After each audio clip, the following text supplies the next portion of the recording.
Well, good afternoon. More than 4.6 million vaccine doses have been administered in our city by Team Toronto, with 77.6% of eligible residents in our city now fully vaccinated. We're continuing to make progress. Getting people vaccinated right now is our objective. It is something that we are laser focused on. There are 22 clinics happening right across the city, including walk-in appointments from 1 p.m. to 7 p.m. at our 5 city-run clinics, and the accessibility to most of the other clinics is also very high in terms of people's ability to get a vaccination. Dr. de Villa will today be outlining important data about the COVID-19 vaccines. But the data shows that COVID-19 vaccines are your best protection from the virus. COVID-19 vaccines are the best protection from the virus. The data shows that the COVID-19 vaccines will help you stay out of the hospital. The data shows that more people are doing the right thing and getting vaccinated following the province's proof of vaccination announcement, for which I commend the Premier and the government. Simply put, it was the right thing to do overall. The data shows that the vast majority of Toronto residents who have received their vaccine doses have had a good experience getting vaccinated. Toronto Public Health has also worked to help put our 90% vaccination target in perspective. And I think it's important for the public to have these numbers you're going to hear about today so that you can see that the 90% target is attainable. This is something we will get done as a city. We've done so well so far, and done so well in a way that is globally competitive with other global cities like us. It has never been a matter of choice for us as a city to strive to reach that number based on expert advice as to what we needed to do to protect public health and to protect the schools and to protect the economy. But we have to have the confidence about what we can do as a city as it becomes a bit more challenging for us. While it is still a challenge that lies in front of us as a city, we should look at it this way. We have already vaccinated millions of people. We have thousands to go. Not millions more, thousands more. But do that, we must as a city. We must do this together. We're working nonstop on the Team Toronto mobile strategy to make it as easy as possible for people, bringing vaccines right to people's front doors in some cases. Yesterday, we had vaccination clinics in 2 TTC stations, Islington and Warden. And again, around 50% of the people vaccinated were receiving their first dose.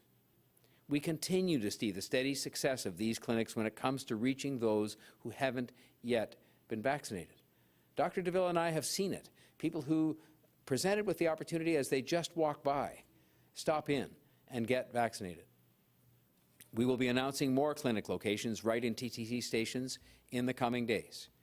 And along with our continuing daily vaccination efforts, dozens and dozens of clinics each day, I've asked Toronto Public Health and city staff to work with our Team Toronto partners to launch a day of action in the next 2 weeks to help further drive up vaccination rates and build on our success.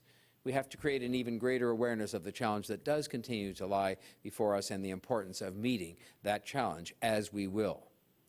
I know Public Health and all of Team Toronto are determined to reach our 90% vaccination target. This is something where we are unanimous in saying we will do this and we can do this as we must do this.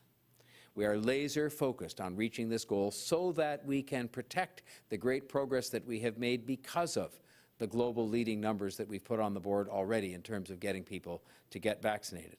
And that, in turn, will protect the health of all of the residents, it will protect the schools, it will protect jobs, it will protect all of the progress we have made from the darkest days of the pandemic. And I will say this before moving on to talk a little bit about City Hall as a workplace. It is long past the time when we can, as a city, afford to have people knowingly spreading disinformation about something where the science is clear and where the benefit to the broader public health and to the broader public interest has been settled a long time ago. We're also continuing with the safe reopening of city buildings and of the city workplaces. The vast majority of city employees, of course, have been in their workplaces throughout the pandemic. Around 80% of city staff are frontline employees delivering services to you. You see them on the streets and in your neighbourhoods all the time. and they've been continuing to work on location, delivering critical services in person since the start of the pandemic, and they will continue to do so, and I thank them for their continuity and for their efforts throughout that time. You'll recall at the start of the pandemic, the city ramped up its telework capacity from around 1,000 people to around 10,000 workers so that people who were not on the front lines could work from home and continue to provide vital public services. Last month, the City of Toronto reopened its doors for select in-person counter services at City Hall and at the Civic Centres. It's been wonderful to welcome residents and visitors back into these buildings and to welcome back some of the people who weren't at those posts during the worst days of the pandemic, and to welcome them back for the first time since March of 2020. About 12,011 residents have been served in person at these reopened counters since the 9th of August. An average of 3,000 residents were served in person per week over the past month. The top 3 most visited services, as a matter of interest, at the Civic Centres were tax and utilities at 3.7 thousand, marriage licenses at 1.7 thousand, and court services, provincial offence payments and inquiries at 1.2 thousand. Starting this week, City of Toronto staff who have been working remotely during the pandemic will begin to return to our office buildings. This phased return will be done most of all in a responsible and coordinated and safe manner that respects the health and safety of our staff and the entire community. This continues to be our top priority. But we will continue to make all decisions based on public health guidelines and workplace safety measures as much as we want to have people back working with us and serving the public in person. The safe and gradual return of office staff who have been working remotely into our city buildings will ramp up over the next several weeks. Employees will work in the office, some will continue to work remotely, and some will be doing both.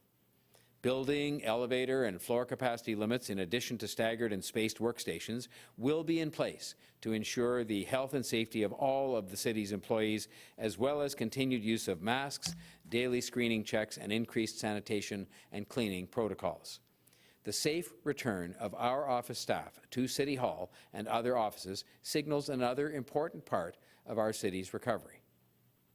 More people out and about means more people supporting local businesses and restaurants and shops and supporting the local economy, the very local microeconomies that exist in different parts of the city where people traditionally have gone to work but perhaps haven't been at work as much during the course of the pandemic. We know that a lot of those microeconomies have been deeply impacted by the pandemic, and while we're going to do it safely, we will have a gradual, safe return of people to work over time as circumstances dictate. It is my hope that this announcement of our own approach to this, done safely and done carefully, will inspire other businesses to follow this example and do the same in a safe and responsible manner and help Toronto return to a more active and thriving city once again. But safety does come first. These are good, positive steps forward for our city. While we still have a pandemic to fight, and we believe you me, we do, and you'll hear more about that from Dr. de Villa, I believe we are making progress, and most importantly, we have a weapon that works in the fight against COVID-19 and the Delta variant in the form of the vaccines.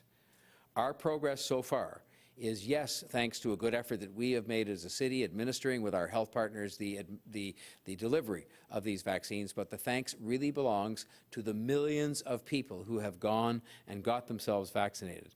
And I know that that progress will continue as more and more people get vaccinated in the days ahead. It is also thanks to residents who follow the other public health measures, and we mustn't forget those as much as we're very focused on getting people vaccinated. And that includes wearing a mask when out in public. We have to continue to be cautious. We all know that, and I think the vast majority of residents are following along in that spirit. We are closer to the end of this pandemic than to the beginning. I've had occasion to speak in the last few days, as I will do tomorrow, about events that really mark the reopening, the gradual back to normal status of our economy. I am very optimistic about this city and its economic future. People continue to inquire of us to this day about investing and creating jobs in our city. Companies that are here already continue to take the step to recommit themselves by expanding their investments and their workforces here. And slowly but surely, things like transit ridership are returning towards normal levels. They're nowhere near there yet, but the signs are all positive. So we just have to keep on with the other positive signs we're seeing, which relate mainly to vaccination. And I know if we do that and continue to care for one another and support one another as we've been doing through the pandemic, we can get to where we need to be. So I encourage you to encourage your friends and your co-workers and others you know to get vaccinated. Dispel the misinformation that people are misguidedly putting out there about this, and make sure people know the facts based on the science. Speaking of the facts and speaking of science, I would now like to ask Dr. de Villa if she would present her remarks for today.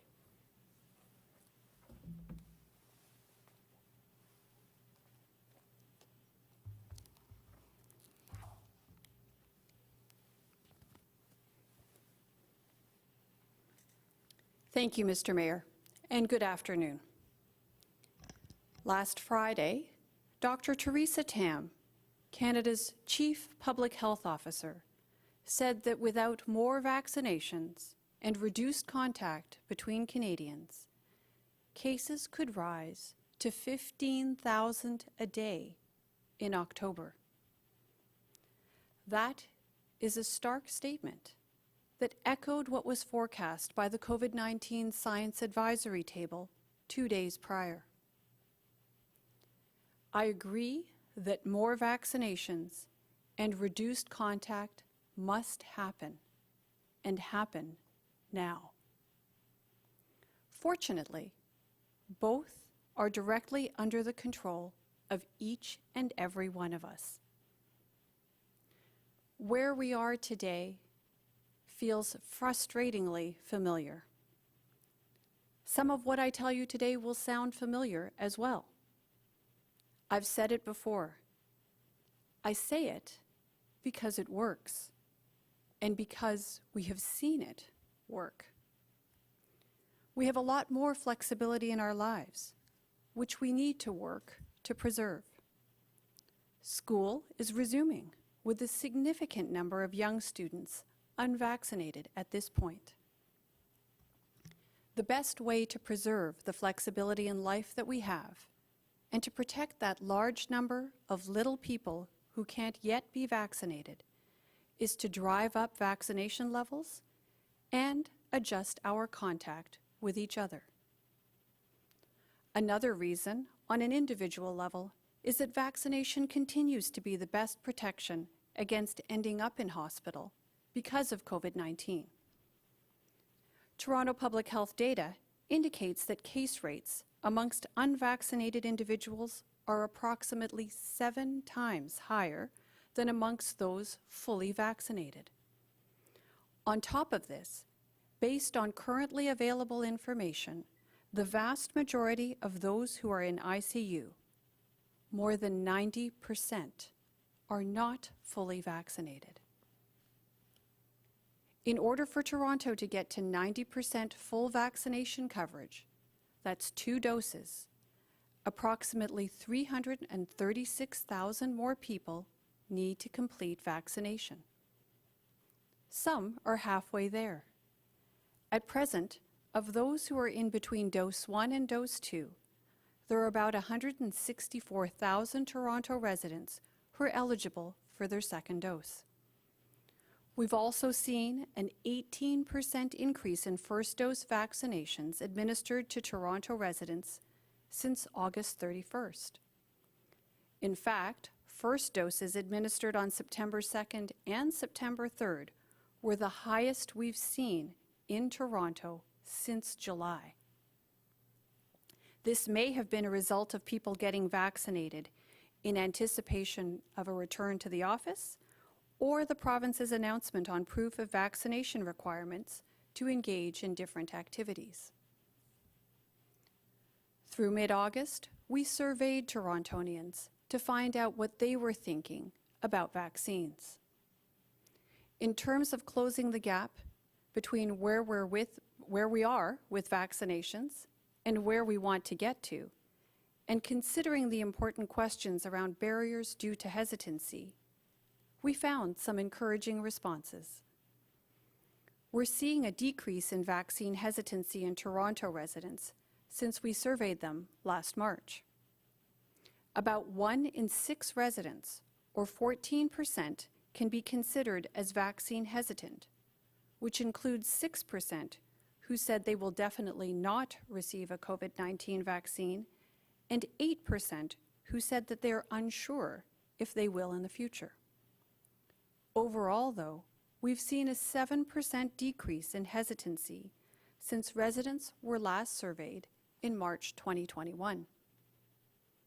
The next findings are important when we think about all those children who are heading back to school and who aren't yet able to be vaccinated.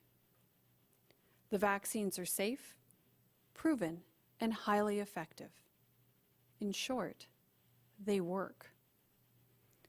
About 2/3 of parents with children under the age of 12 indicate that they are ready to have their children receive vaccine when it becomes available. We want that group of parents to join the tens of thousands of parents like them who've had their children vaccinated and taken at least a little weight off their minds as a result. Getting back to the modeling I mentioned at the beginning of my remarks, the fall months ahead of us will not be as relaxed as we might like. The Delta variant has not spoiled everything, though, and won't if we act to give it less room to maneuver. That happens through vaccination and through picking and choosing what we do and when and how and where we do it. The simplest yardstick for reducing contact is this. Ask yourself, is this something you need to do or something you want to do? What simple limits or adjustments can you make to your plans to reduce the number of people you interact with? When you can't physically distance yourself 6 feet from others, do you have your mask handy to easily put it on? Can what you're doing be done outdoors? Or how can you make the space you're in better ventilated, such as by opening windows? I know this is wearying, and I wish I didn't have to say it. But I can no more fail to say it than I could fail to tell you that smoking is dangerous or to get inside when lightning threatens. We have all felt the frustration when asked to limit or change our activity. We have also all felt the satisfaction and the optimism that has flowed from those limits because infections fell and vaccination rates rose. I'm with you. This is tiresome. But as Toronto's doctor, I am behind you. And I can assure you, we can see this through to an end. The best outcomes will happen soonest if we all make sure we're vaccinated and we're really, really deliberate about how often, with whom, where, and how we interact with each other.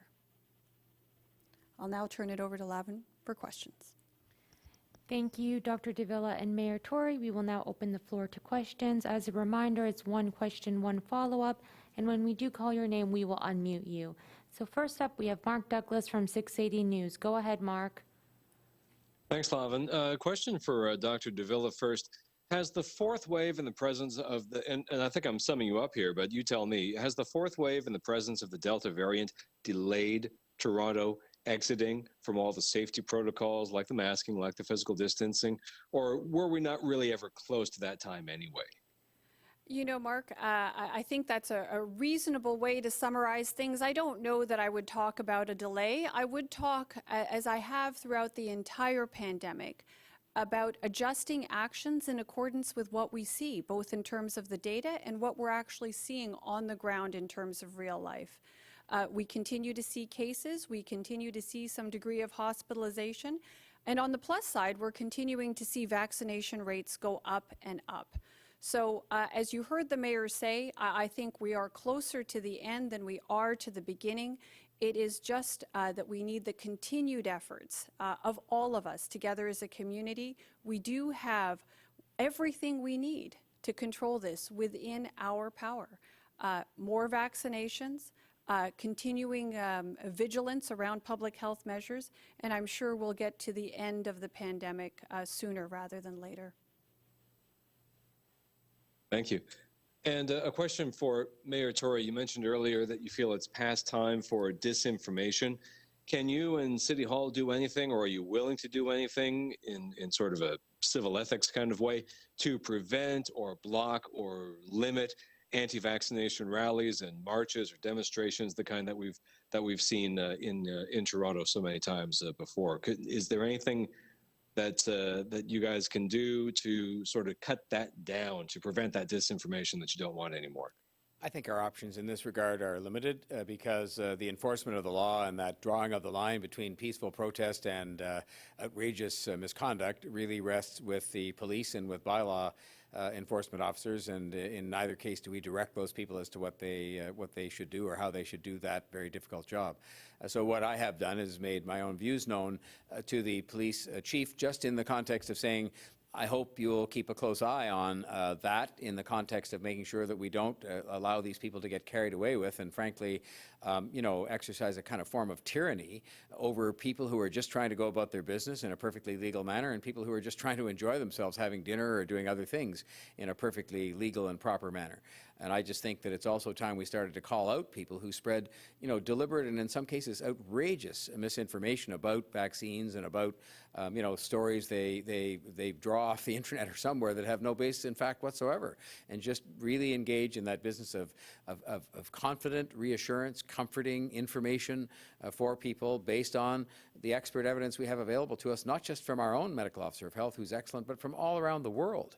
And have those people come to better understand, as I think we can do in a persuasive, manner of partnership, that this is best for them, it is best for their families, and it is best for the city as a whole. And I think, as Dr. de Villa has indicated from some of the survey information she talked about today, most people, I think, if we take the time to do that, are probably willing to accept that, as opposed to the very small hardcore that have, different views. Thank you, Mark. Next up, we have David Ryder from the Toronto Star. Go ahead.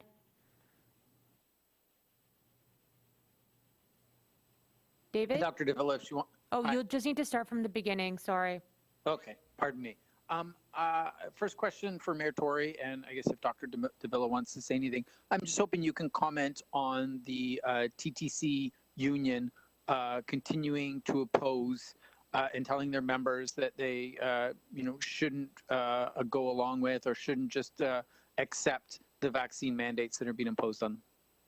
Well, they're doing what they, I suppose, think is right for their membership. I don't happen to agree with that. I can well recall the time and effort that we spent, and I'm quite happily so, being at the front lines of making sure that our TTC workers got access to these very same vaccines at as early a date as possible back at the time when that was all beginning, because we knew that we wanted them to be safe and to be healthy, and we were aware of the particular interaction they have with the public on a very regular basis, as much so as many other public servants, to keep the public safe as well.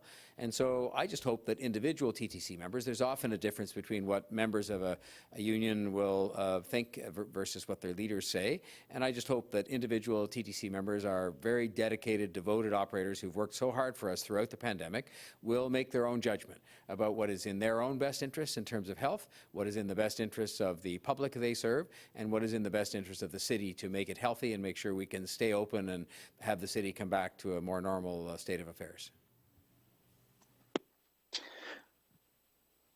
Thank you. I'll ask, I guess the next question I think is probably for Dr. de Villa, and that's, I know when the province talked about reaching the 90% milestone, they gave some numbers as far as how long it would take at the current rate that we're increasing. I'm wondering if you can offer the same, if we need to ramp it up, if we continued at the pace we're at now, would we get to the 90% in time to avoid, the worst possibilities of a fourth wave?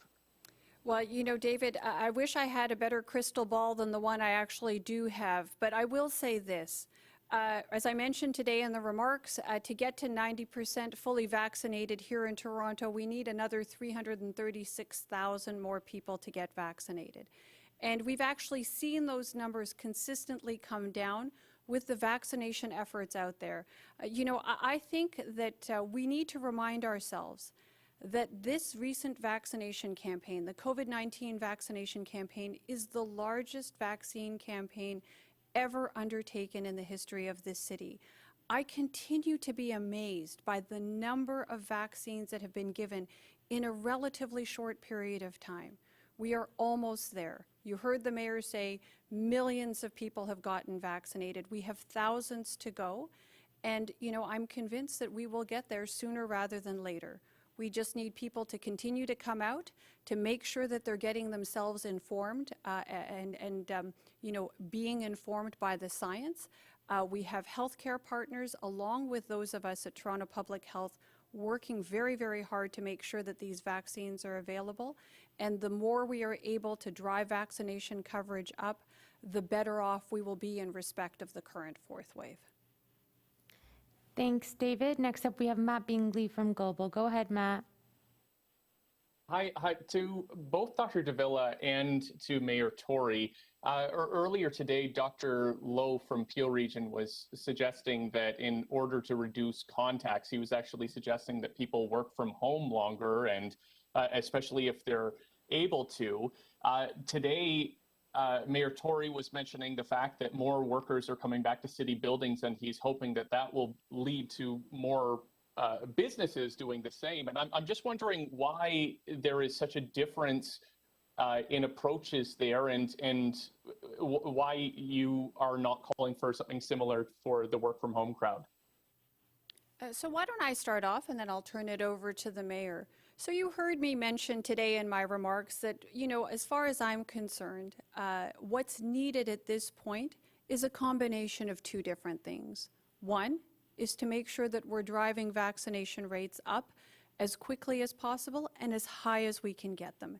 And we have every reason to believe that we can actually hit our targets and that we can provide the protective benefit of vaccines to the vast majority of Torontonians. We've already got a significant proportion of our population covered, and we know that through our continued efforts that we can really reach the kinds of targets that we need to see. So we need to push vaccination. I also talked about the need to reduce contact with each other. And to my mind, there really is a lot of control that we can exert at an individual level, and yes, as a community as well, around what are we doing, with whom are we doing it, do we need to do it, or is it something that we want to do?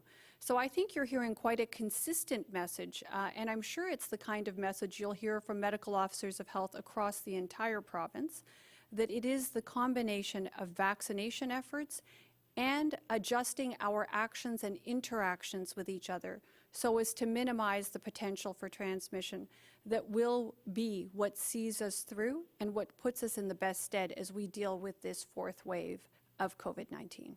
I'll hand it over to the mayor now. I don't think people should misunderstand at all the very balanced approach that we're taking to this. I mean, we've focused first and foremost, and will continue to do so, on getting as many people vaccinated as possible so everybody, including city employees, can be safe. In that respect, secondly, we brought into play a vaccination-proof policy that was, at the time, represented a major step, a courageous step for the city to take, and I think set an example as to what we thought should be done in order to protect the health of workers, our workers, and the public for that matter. And then the third thing we've done, and what I said today, was we are adopting a safe and balanced approach to the return to work of city employees. It will be done on a gradual basis, as I said. It will be done to a workplace that has been modified to make sure it is safe and appropriate through disinfection and reorganization of the workplace itself. And we are also indicating, as I did today, that contemplates many, many workers still working sometimes from home, all the time from home in some cases, or being here on a more full-time basis. So I think there probably couldn't be a more balanced approach to this, and I don't think it's really any different than what Dr. Lowe is saying. We have our approach that we've adopted in the city that I think can work for us safely. And I said again today very clearly, safety will be first, and that means if we have to make adjustments as we go or adjust the throttle in terms of how many people come back, when and in what circumstances, that's exactly what we'll do to make sure that safety is first for our employees and for the public. And to follow up, Mayor Tory, could you just elaborate a little bit more about what you mean by a day of action for the vaccination campaign? What day would this happen? I know you don't have a precise one, but what are we talking about here? Is this multiple locations? What? It really is more about multiple locations because we have reached the stage and we have learned that the notion of these kind of mass vaccination clinics, or even trying something today like the Scotiabank Arena, which worked magnificently at the time it was done, when we were probably, I forget, in the 50s in terms of percentages of people vaccinated. But when you're dealing with people that need a bit more encouragement, a bit more information, a bit more persuasion, a bit more of that person-to-person contact, you are more likely to see us put on the day in question, a whole series of events.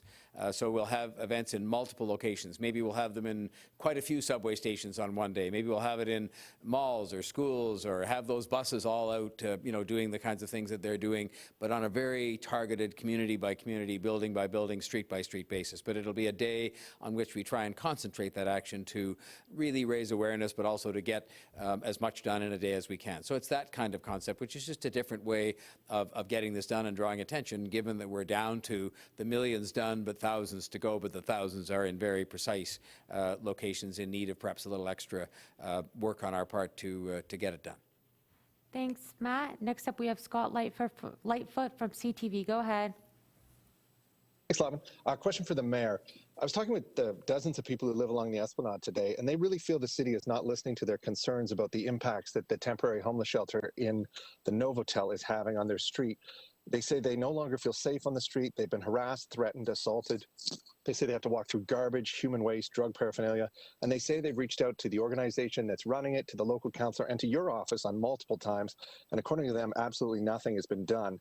So I'm just wondering what you can say to these people, some of whom are literally afraid to leave their homes now.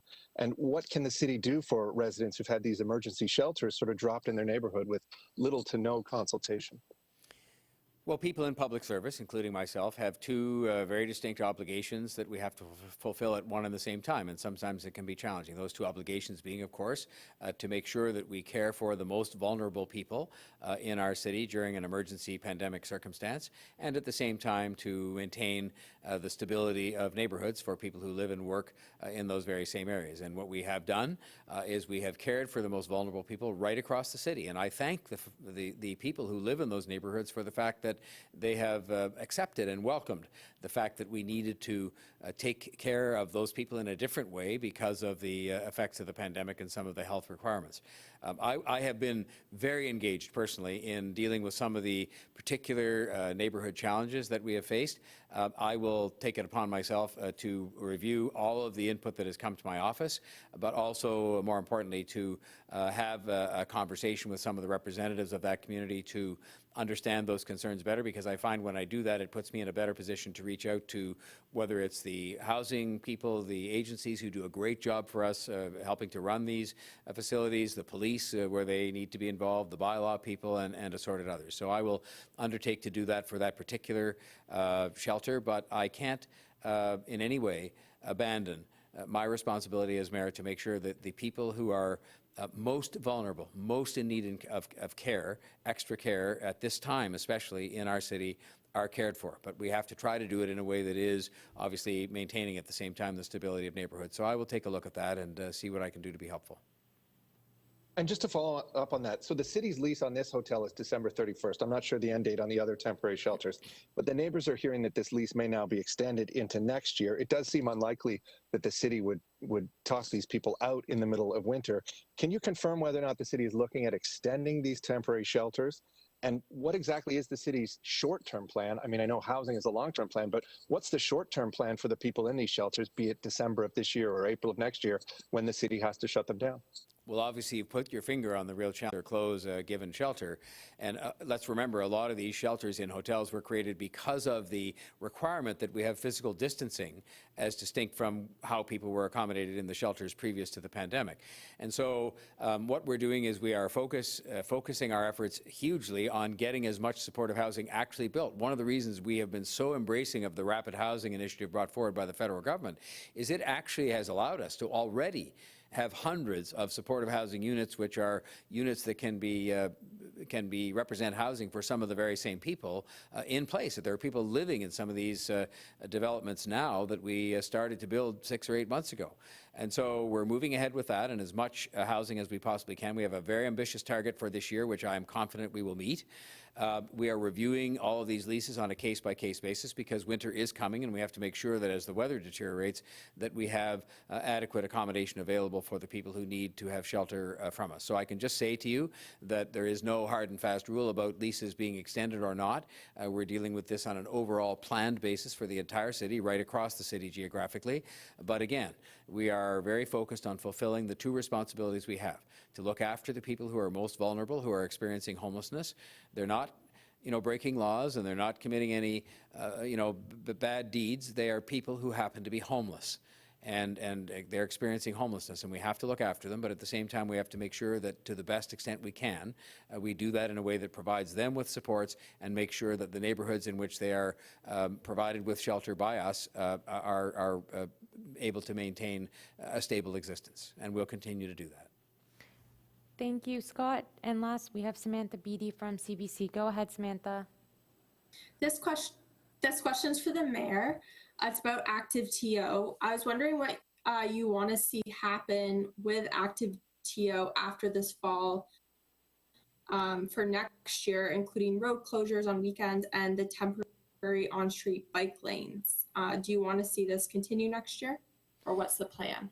I want to see as much of this kind of making available of public infrastructure to people to keep them healthy and to allow them to be safe in engaging in outdoor activities as possible. And it is my wish to see these programs made permanent. But I think that should only be done after we thoughtfully examine the data from what we've experienced this summer and last summer with both the active TO road closures to accommodate this outdoor activity and with the bike lanes, and just to see what the experience has been. And that is exactly what I've committed to do, which is to have a full review of that when I'll call it the season is over, or this current season. Look at the data, of which we have lots on ridership and on attendance and on traffic patterns and all kinds of different things, impact on the economy and the businesses that surround these areas. But I would like to see the active TO program and the Cafe TO program made permanent, but it's the parameters of it and how and when it occurs that you have to sort of decide based on not my opinion or anybody else's opinion for that matter, but based on, yes, opinions, but also based on information we have about the facts. And what about expanding it to other neighborhoods? I've been talking to some pedestrian cycling groups that say that this shouldn't just be something that's available to people that live downtown, and they would like to see it in Etobicoke or Scarborough, where people also are interested in getting out there on the weekends. Is that under consideration? Well, as you know, there were a couple of instances this summer, at least two I can think of, one at the Allen Expressway and one at Black Creek Drive, where we actually did close a road, albeit only for a day or two, in some of those neighborhoods that were not downtown. And we did it in part to provide people with the opportunity to take advantage of active TO in those neighborhoods. And so again, we will take the facts derived from those initiatives and see what the response was, see what the impact of it was, and we'll make a decision accordingly. But it was at my initiative that we in fact invited people across the city. We invited every single ward to suggest that they would like to take part in this program and that we were willing to look at closing roads and other things to accommodate some experimentation in that regard. And we had a limited response to that. And so I'm very willing to take a look at it and very willing to look at the data. And again, I would like to see it, if possible, whether it happens every week or in every place, be something that could be enjoyed on an even wider basis across the city. But that remains to be seen in terms of the review we'll do once this part of the season is over. That's it for today, everybody. Thank you and have a great rest of your week.